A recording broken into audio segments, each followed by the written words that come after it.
Welcome, FEMME audience. I'm your host, Farhana Kassem, and I am overjoyed to be welcoming our most favorite guest, Dr. Maria Grazia Bevilacqua, Doctor of Natural Medicine, and I will go through all of the other doctors of, titles that you have there, Dr. Maria. But thank you so much for joining us once again here on FEMME. I did commit you to yet another visit with us when you joined us the first time, and I'm so happy you were able to come back. Thank you so much for having me, Farhana. It is a great pleasure and honor being here. Well, I couldn't be happier. I'm happy to also report that I have now got one of my 2 vaccines, which means I'm one step closer to joining you on your next humanitarian mission, because believe me, that is my next mission personally, is to come out and join you. We're going to talk about a subject that I think is very, very close to the audience that we have here at FEMME, and that is how this pandemic has affected women, in particular, women's mental health. As you're very, very aware, millions of women all over the world have been displaced, whether intentionally or unintentionally, from their careers, from their workplaces, from an identity outside of their home, and have been forced into a stay-at-home parent type situation almost overnight. And I'm sure that given especially your life coach background, as well as your background in natural medicine, that this is probably something that you get to hear about every day. I'd love to hear a little bit more from you from an insights perspective, but as you're touching on this subject and what you see from a day-to-day basis, if you wouldn't mind sharing with our audience some tips and tools that they could perhaps leverage should they be facing this exact scenario here today. Yes.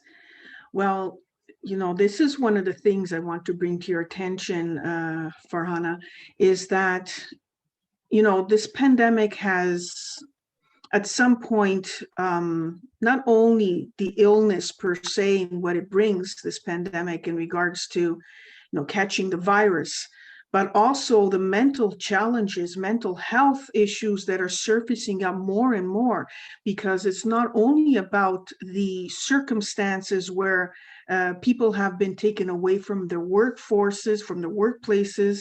Mothers have been changing their lifestyles because from having children going to school, now they have to homeschool them, or even mothers that work, they need to stay home now because they're caregiving their children, therefore also taking care of the family, and therefore becoming not only, caregivers, but also the house keeper, because believe it or not, what keeps balance into a household is a woman's figure. Therefore, a mother, the wife, and whatever, even a female sibling, that is the woman, as is the one that keeps the core, the foundation of a family together. Maybe you may agree with that.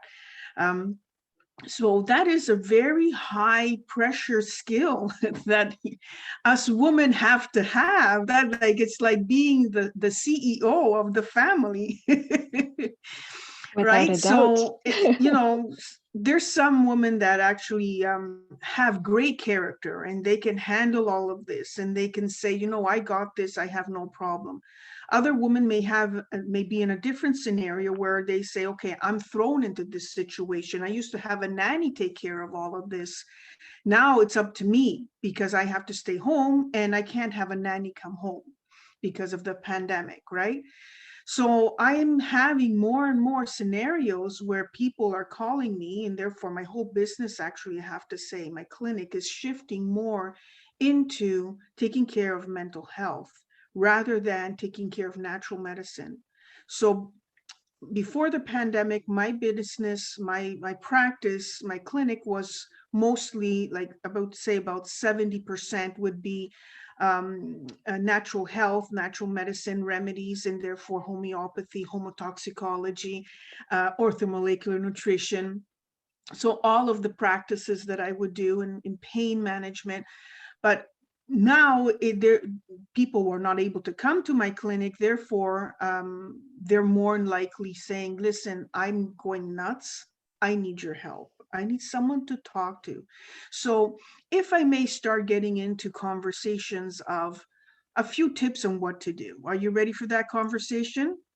Definitely. I mean, as a single mother whose life changed dramatically 14 months ago when I went from office, school for my kids to an environment where we were home together 24 hours a day, 7 days a week, all trying to adjust and manage and cope.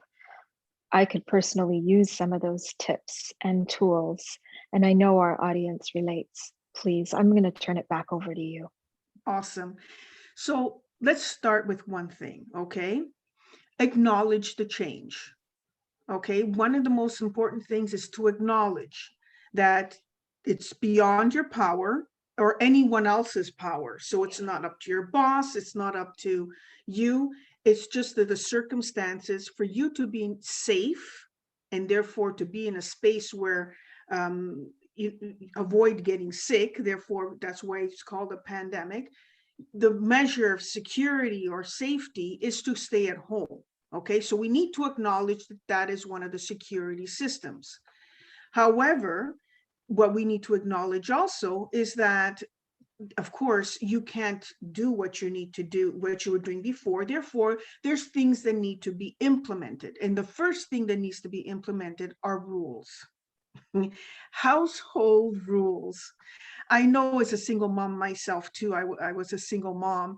My daughter now, she's 30 years old, God bless her. But I went through exactly what I know. I know what it looks like to be a single mother. And, you have the father role and the mother role all together. So you discipline in one place and you sugarcoat in the other. And that happens is because right now we're in a place where you can't have the balance of discipline and sugarcoating at the same time. And most likely what happens is that the discipline has to be at the forefront. Unfortunately, that's what it is, because you're homeschooling. They need to get, used to doing schoolwork over a computer. Well, for them, computer was most likely an entertainment. Now it's a place for them to work. Therefore, that's another thing for children. It's hard for a parent, for a mother, to let them understand, hold on now, you don't play on the computer. For this time to this time, there's no playing. Okay? Like go into that challenge. Now, how do you make balance happen into your family? How do you create balance? So it's just like creating a structure. One thing is that is important in every business also, you need to create a structure. So in a household, there's importance to have a structure.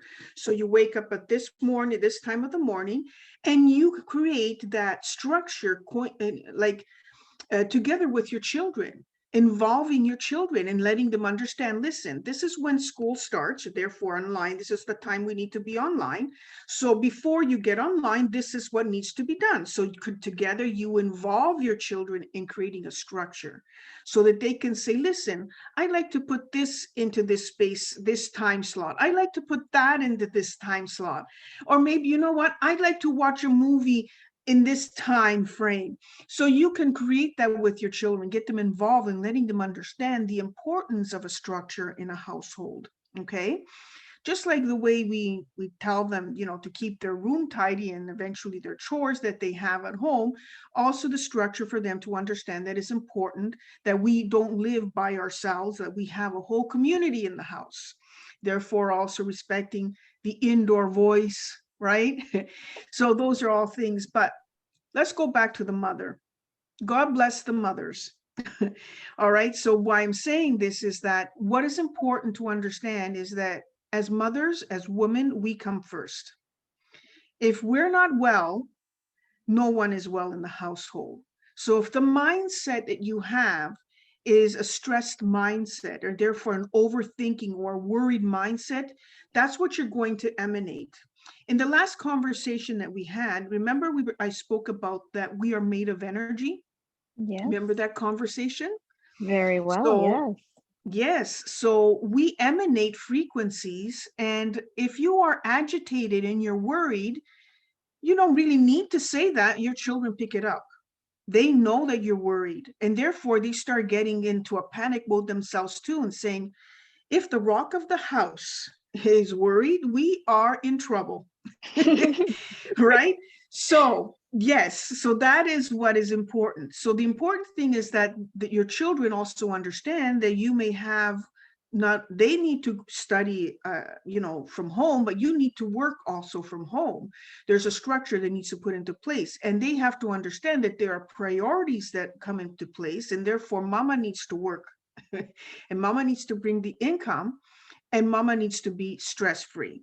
So what happens when mama has lost her job and now there's this added layer of stress? And that's, I think, where we started off this conversation, was this almost sub-pandemic of sorts going on, where women are now out of sorts. I'm one of the fortunate ones, I think you are as well, that we're still able to maintain our careers, even though they look different. But there are so many women out there that are not as fortunate, that are struggling right now. Yes, of course. What can we give them for tips and tools that can help maybe change the way that they're thinking about things, approaching each day, seizing opportunities? I ask you, please share some insights.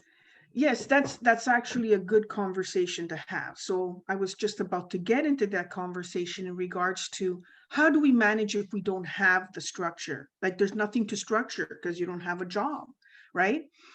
Now, first and foremost, you want to look what is available. What is it that the government offers you? So we're going to get hands-on, okay? Keep your cool.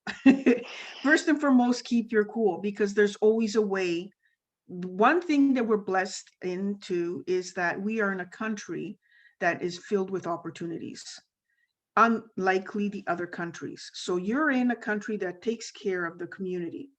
So there's a lot of structures in place, not only in a government environment, but also the community environment. So for example, if you need supplies like food, detergents, or anything at home, there are also food banks, like Food Banks of Canada, and they do deliver directly at home. There's also community structures where they have associations that take care of families in distress. Okay, so I highly recommend, first and foremost, to do your research, and do your research in actually reliable sources, because there's a lot of stuff out there. Okay, it's not just going Google and then find. No, you have to go on government sites to find accredited sources and resources for you to go to when you are in distress and you have financial problems happening. Not to mention also that the government has put CERB into place. Of course, I can understand a household that has been used to having a $5,000-$6,000 income is now reduced to a $2,000 income. That may be a big problem, and I do get that. However, there is a relief program for those that are in this type of situations. Just get that information. Now, besides the resources and the tools that are available for you, you want to work with you. You want to understand you, okay? And the important thing is, first and foremost, have someone to talk to. Do not bottle things inside. You need to find someone to have conversation with, okay? And when I'm talking about conversation, it's not about someone giving you advice, because frankly, we know what to do. We're women. We find a way. Okay. So, absolutely. right, we always find a way. So the important thing is that you have to have a way to release that energy that is stuck within you, the worry, the anxiety that is stuck within you. Need to release it with someone, because you may talk to this person may not have the solution for you, but however, remember when I said we're made of energy and we vibrate frequencies? When you are expressing what your concern is to someone else, well, that someone else may know someone that you can help and that can help you, may know someone that is looking for people to work from home, may know somebody that can give you some support in whatever that you need. Okay, or just the simple fact that you release that energy that is not stuck in your body and it's releasing you from whatever you're dealing with. Okay, and another thing also is that you want to take care of your mental health by releasing your mind and through meditation. How many of you apply meditation daily? I highly recommend that. Meditation, now, when I'm speaking about meditation, there's many ways of doing meditation. But the most thing that you want to understand is that meditation brings you in a place of awareness of what's really happening inside of you. Sometimes we get so scared to the point that we make up stories in our head that we're not going to live this. We're not going to survive this. This is going to go bad. I don't know what I'm going to do. All these negative thoughts come into your head. Through meditation, it actually allows you to release that negative energy that is inside your mind.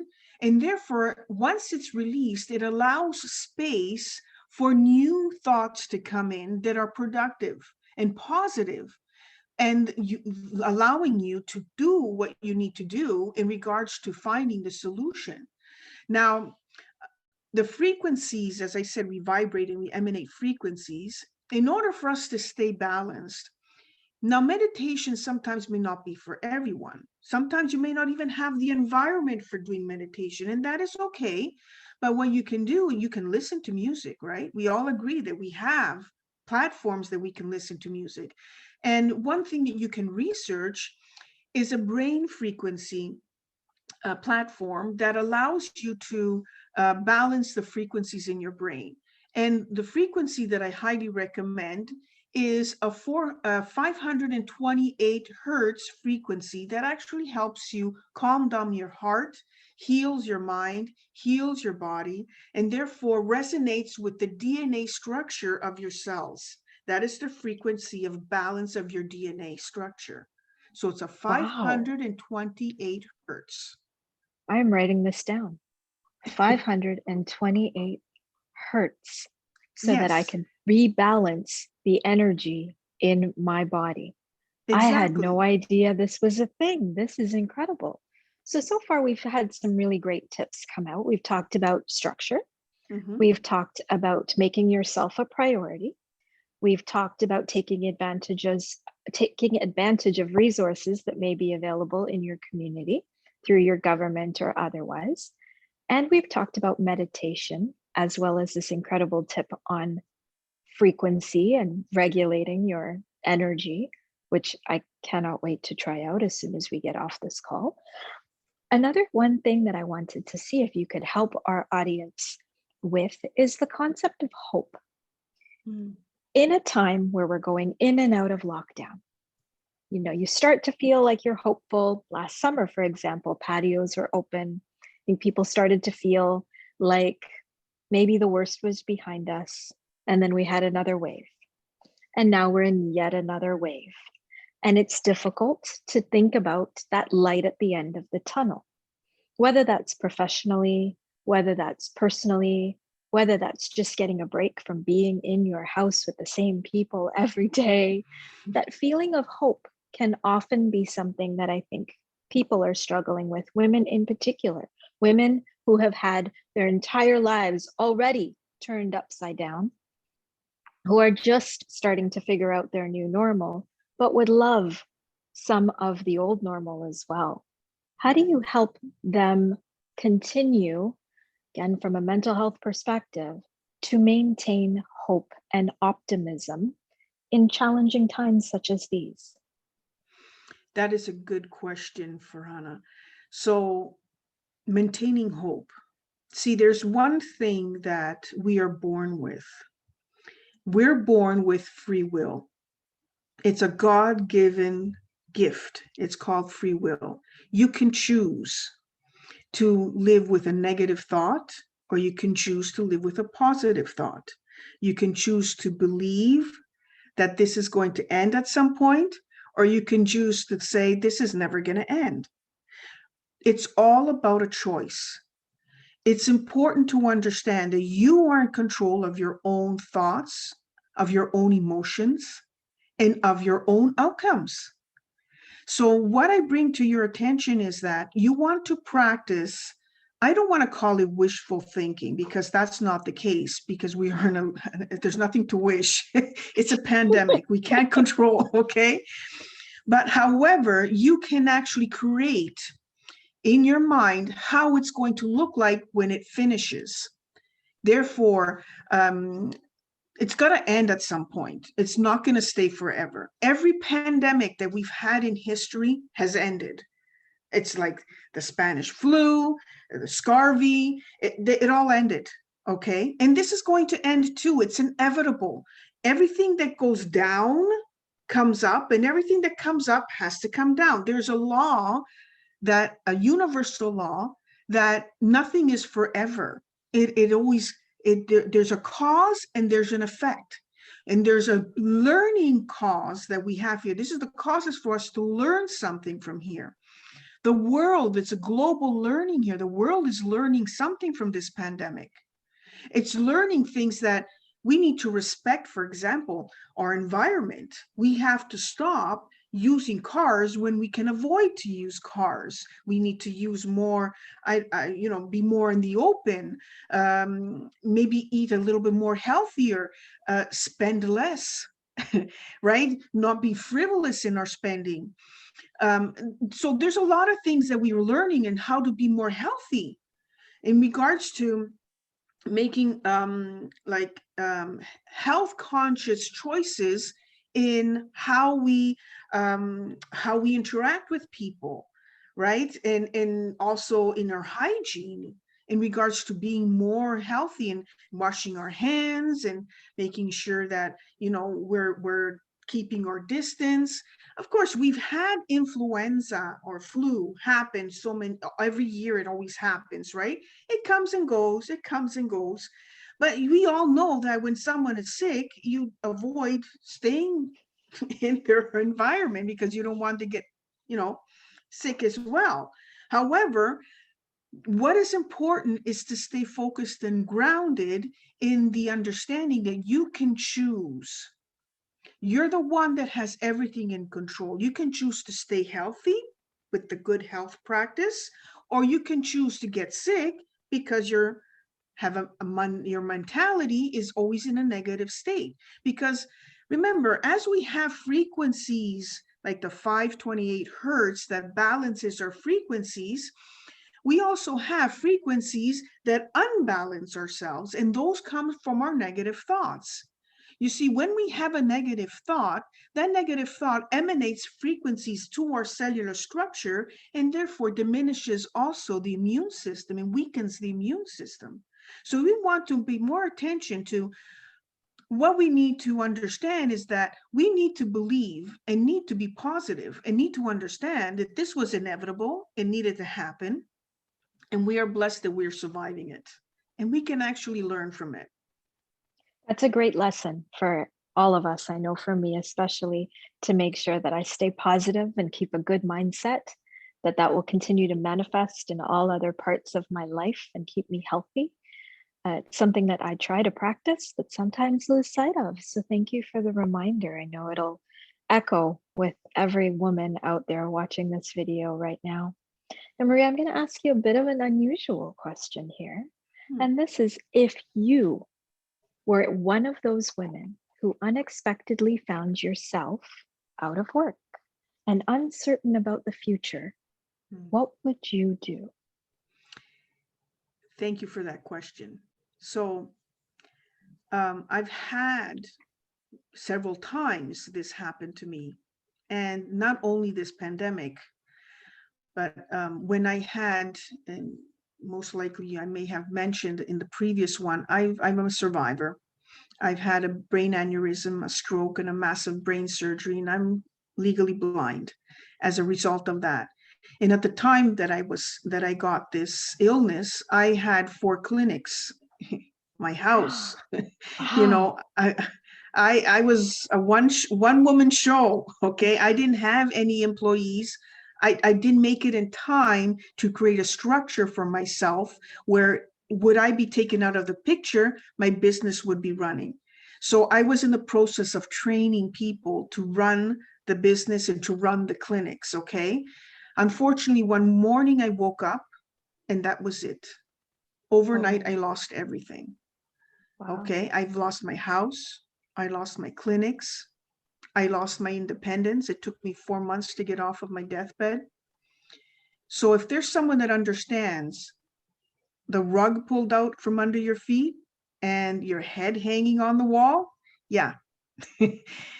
Overnight, I had to reinvent myself. So I just trusted that, God put this in place for a reason, for a purpose. Everything has a reason, everything. And I considered what has happened to me a blessing, because today I can say that no matter what, no matter how, and no matter the circumstances, there is always a way out. Always. And the first important thing you need to understand is that you have to be grounded into what is really happening. So I could not let my daughter, a 19-year-old, go to work to pay for a mortgage. That was not acceptable in my books, at least. And in the same time, I said to myself, well, we have resources. So I went to the resources. And therefore I was set into a community housing. Right. So I went there and I, through the March of Dimes, I went through the March of Dimes. I had that help. Right. So, and I had friends. I had so many people around me because, of course, I was very well known because I've had my clinics. My colleagues would come and they helped me a lot. But in a circumstance like this one here, pandemic, this was a little bit different. The same here. My business just from overnight, I had to shut down my doors, right? I couldn't open to receiving clients in my clinic. And of course I have bills to pay. I have to support myself. And at the same time, I did exactly what I just said before. I went and researched right away all the resources. And I said, I have to make this work. And at the same time, I also recreated myself. I learned how to use Zoom. So now I receive clients through Zoom, right? So, and not only that, I also am creating virtual programs where people can tap into my programs. And I'm also creating a free like YouTube channels. Like I have a free YouTube channel that I've created where I can be a contribution to humanity when they are in this situation of distress and they need to listen to a good voice that tells them it's not going to be forever. This is just a setback, and you just take what it is and you learn what you need to learn. So this is what I needed to learn, is to not rely on the old school factor where people come in, I sit them in my chair, and then I work with them. Now this is all new technology. God knows what's going to happen in another 20 or 30 years. This may not be this. We may go through another change. So this is what I had to understand, that I needed to transform my way of delivering my service to humanity. And this is where I invite you to understand, if there's a change, a drastic change in your life, that means that there's something that needs to change within you, the way you're perceiving things and the way you're seeing things. That you can't be fixated that it has to be this way. And if it's not working, it means it's not meant for you to be this way. It's very simple. If it doesn't work, don't fix it. Just see what else there is to do. There's always a way. That is great advice. And I think you even touched on this in our first interview, and that was when you spoke about adaptability and Mhm. being able to pivot, to change, not to be so set in your ways. I think that's great advice, not only for our females in the audience, but everyone. I mean, I think we all get to a point where this is all we know, and change can be hard and it can be difficult, but being adaptable, maybe even seeing it as an opportunity. You find you're not going to that same job that you've gone to for the last 10 years or 15 years. What would you rather be doing? Maybe think about it from that perspective. Mhm. And I think for you, you know, having the rug literally pulled out from under you, you went back to a world you knew because you love it and you feel so much passion towards helping people. That is evident even the way you've adapted your business since the pandemic. Mhm. I think for other women, perhaps it's an opportunity to explore that inner passion, find out what they'd rather be doing now that they've been given the gift of time and opportunity. Maria, Well you said. continue to be an amazing inspiration to our audience. I'm so happy that I had the opportunity to speak with you yet again today. If you could leave our audience with any tips to help them over and above what we've already talked about, final thoughts, perhaps just to keep your sanity and hold yourself together, what would you share with us? Laugh. Laugh. Believe it or not, watching a funny movie or just cracking jokes and just laugh, laugh, laugh. And let me explain to you why. Because when we laugh, we emanate endorphins. Those are very important chemicals for us to keep a positive attitude and for us to open our minds to understand what is it that we need to learn and what are the next steps, and just do a balance sheet of our life technically and see what you can create. Just imagine now you're going to laugh your way through all of this and you're going to make your life come true. Whatever you want to make, whatever you want to create, it's a blank canvas in front of you. There it is.